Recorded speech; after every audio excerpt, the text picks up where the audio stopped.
Hello बच्चों, मैं हूं आपकी रेणुका मैम। आज के वीडियो में हम पहला पाठ मातृभूमि का जो हमने व्याख्या की थी पिछले वीडियो में, उसकी आज हम पाठ का अभ्यास कार्य करेंगे।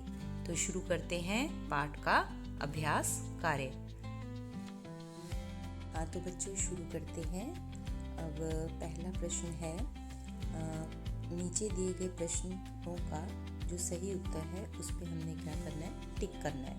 पहला क्वेश्चन क्या है, हिंद महासागर के लिए कविता में कौन सा शब्द आया है? तो हिंद महासागर के लिए कविता में शब्द आया है सिंधु। कौन सा शब्द आया? सिंधु। दूसरा प्रश्न है, मातृभूमि कविता में मुख्य रूप से किसकी प्रशंसा की गई है? भारत की प्रशंसा की गई है, भारत के महापुरुषों की जय की गई है, भारत की प्राकृतिक सुंदरता की सराहना की गई है, या भारतवासियों की वीरता का बखान किया गया है?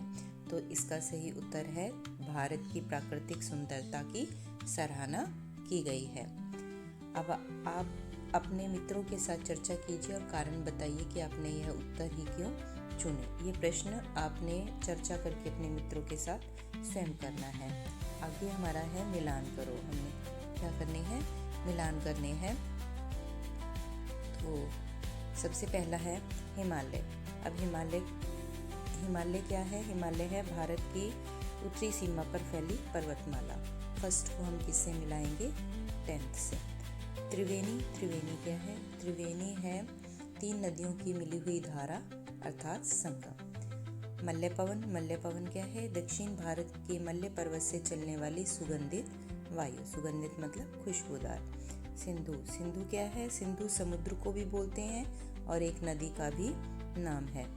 उसके बाद है गंगा यमुना क्या है? भारत की प्रसिद्ध नदियां हैं।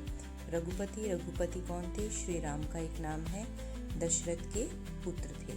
श्री कृष्ण वासुदेव के पुत्र वासुदेव। सीता माता थी, जनक की पुत्री जानकी। गीता एक प्रसिद्ध और प्राचीन ग्रंथ श्रीमद् भगवत गीता। इसमें वे प्रश्न उत्तर और संवाद है जो महाभारत में श्री कृष्ण और अर्जुन के बीच में हुए थे। गौतम बुद्ध एक प्रसिद्ध महापुरुष हुए हैं जिन्होंने बौद्ध धर्म के प्रवर्तक थे, बौद्ध धर्म का प्रचार प्रसार किया था। आगे बढ़ते हैं। आगे है पंक्तियों पर चर्चा। ये हम भावार्थ में कर चुके हैं इन पंक्तियों पर चर्चा। सोच विचार के लिए प्रश्न है। सोच विचार के लिए प्रश्न, कोयल कहाँ रहती है? कोयल कहाँ रहती है बच्चों? आपको पहले भी हमने ये करवाया था। कोयल रहती है आम के बाग में। और आम के बाग के लिए क्या शब्द आया है? अमराइयाँ। क्या शब्द आया है? अमराइयाँ। कोयल कहाँ रहती है? अमराइयाँ अर्थात आम के बाग में। दूसरा शब्द है तनमन कौन संवारती है? तनमन संवारती है मल्य पवन। कौन संवारती है? मल्य पवन। झरने कहाँ से झरते हैं? झरने पहाड़ियों से झरते हैं। कहाँ से झरते हैं?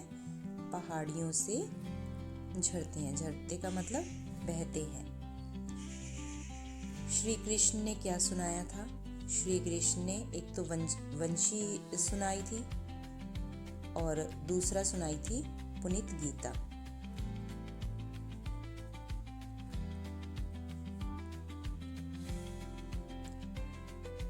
गौतम ने किसका यश बढ़ाया था? गौतम ने बढ़ाया था भारत देश का यश। किसका यश बढ़ाया था? भारत देश का।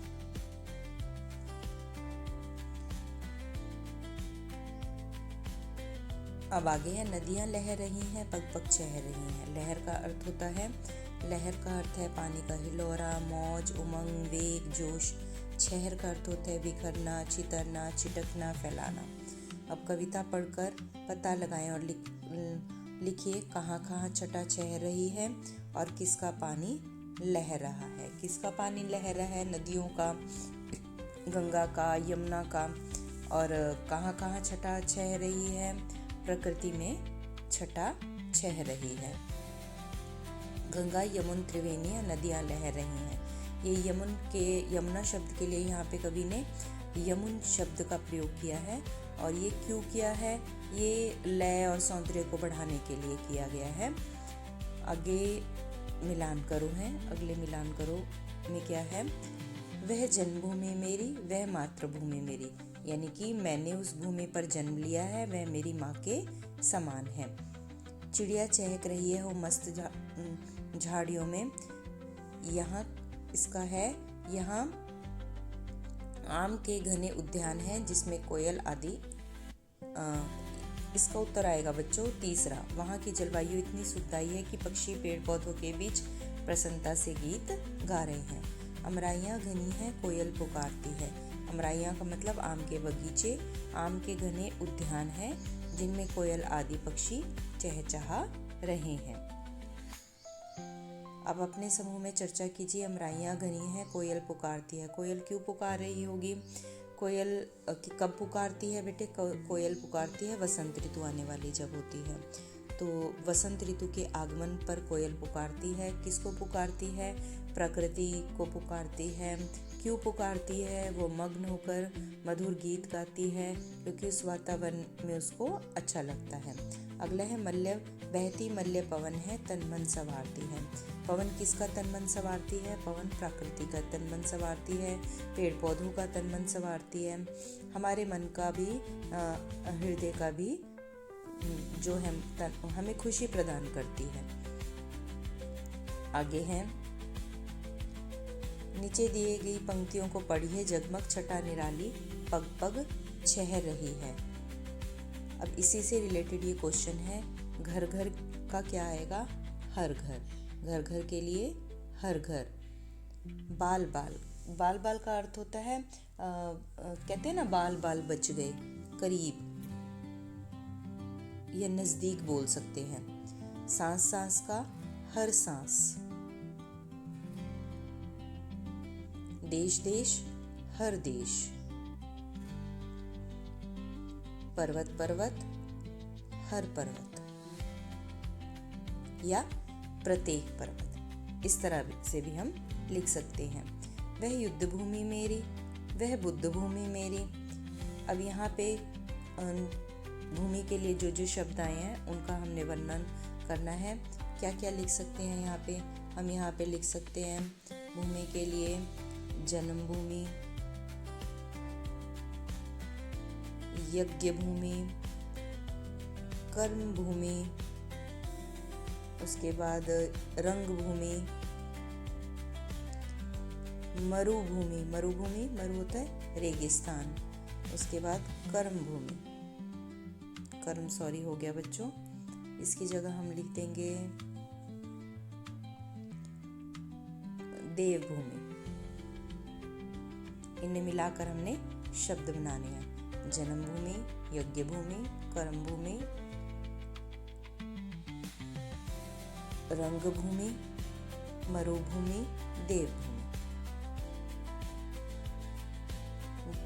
अब थोड़ा भिन्न थोड़ा समान। जग को दया सिखाई, जग को दिया दिखाया। अब एक मात्रा का अंतर है लेकिन इनका अर्थ बदल गया है। इस तरह के कुछ शब्द हमने अपनी कॉपी पे लिखने हैं। जैसे हम लिख सकते हैं बाल, लिख दिया बाल, और यहाँ पे लिख दिया हमने बिल।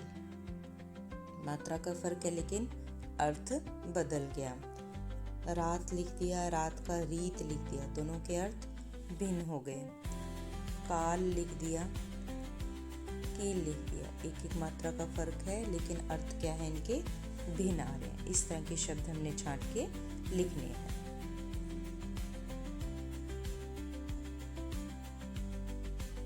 आगे है भारत में, कविता में भारत का सुंदर वर्णन किया गया है। भारत के किस स्थान पर रहते हैं, वह स्थान आपको कैसा लगता है, उस स्थान की विशेषताएं बताएं। अब इसको हमने टॉपिक्स में डिवाइड करना है। हम कहाँ रहते हैं पहले वो बताना है, फिर वहाँ की प्रकृति कैसी है, वहाँ का वातावरण कैसा है वो बताना है हमने। वहाँ का खान पान, प्रसिद्ध खाने पीने की वस्तुएं कौन सी हैं वो लिखनी है। वहाँ की जलवायु कैसी है, गर्म है, शीतल है या मध्यम है, कभी गर्मी होती है कभी सर्दी होती है। वहाँ के प्रसिद्ध स्थान कौन कौन से हैं ये लिखनी है हमने। अब आगे है अपने परिवार के किसी सदस्य या मित्र के बारे में लिखिए। आप उसकी कौन कौन सी बातें आपको अच्छी लगती हैं। अब यहाँ पर आप अपने मित्र की, किसी के या सहेली के बारे में लिख सकते हैं कि आपको उसकी कौन कौन सी बात अच्छी लगती है, या परिवार के किसी भी सदस्य, दादा दादी, भाई बहन, माता पिता, किसी के बारे में भी उनकी अच्छी बातों को आपने हेडिंग बनाकर लिखना है। आगे है वंशी से। श्री कृष्ण ने सुनाई वंशी पुनीत गीता। अब हमने क्या करना है बच्चों, इस ग्रिड में से वाद्य यंत्रों को खोजना है। वाद्य यंत्र कौन से होते हैं, जो बजाते हैं हम संगीत में। अब जैसे शहनाई हो गई, शंख हो गया, हम ढोलक हो गया, ये सभी, हारमोनियम, ये सभी क्या है, वाद्य यंत्र हैं। अब इसमें से हमने वाद्य यंत्र खोजने हैं। पहला है शहनाई, बांसुरी, उसके बाद है अलगोजा, उसके बाद है भंकोरा, उसके बाद है आपका शंख, नाद, सिंगी। ये सारे आपके क्या है, वाद्य यंत्र हैं। अब बच्चों आपको कुछ वाद्य यंत्र दिए हुए हैं। अब हमने क्या करना है, इनके नाम लिखने हैं, इन वाद्य यंत्रों के नाम लिखने हैं। यंत्र जो दिख रहा है आपको, इसको बोलते हैं अलगोजा। अब ये तो सभी बच्चों को पता होगा, बीन। ये क्या है, बीन। अगला ये भी सभी बच्चों को पता होगा, बांसुरी। अब ये क्या है, सिंगी। उसके बाद ये भी पता होगा आपको, ये क्या है, शहनाई। ये है नाद स्वरम, नाद स्वरम। उसके बाद बच्चों ये शब्द है भंकोरा, इसको बोलते हैं भंकोरा। कोरा लिखना है, भंग लिखा हुआ ऊपर। ये है शंख, ये है अलगोजा, बीन, बांसुरी, सिंगी, शहनाई, नादस्वरम, शंकोरा, शंख। आगे बढ़ते हैं बच्चों, आज की पहेली। अब ये जो हमें दिए हुए हैं, ये उल्टे पुल्टे दिए हुए हैं, इनको हमने मात्रा भी लगा सकते हैं और इनको सही शब्द बनाकर हमने मीनिंगफुल शब्द हमने लिखना है। जैसे आपको पहला एक एग्जाम्पल के लिए दिखाया गया है, क्या बना रखा है इन्होंने, महासागर। अब इन अक्षरों से हम कौन सा शब्द बनाएंगे, हिमालय। क्या बनेगा, हिमालय, हिमालय। अगला शब्द बन जाएगा बेटे गंगा।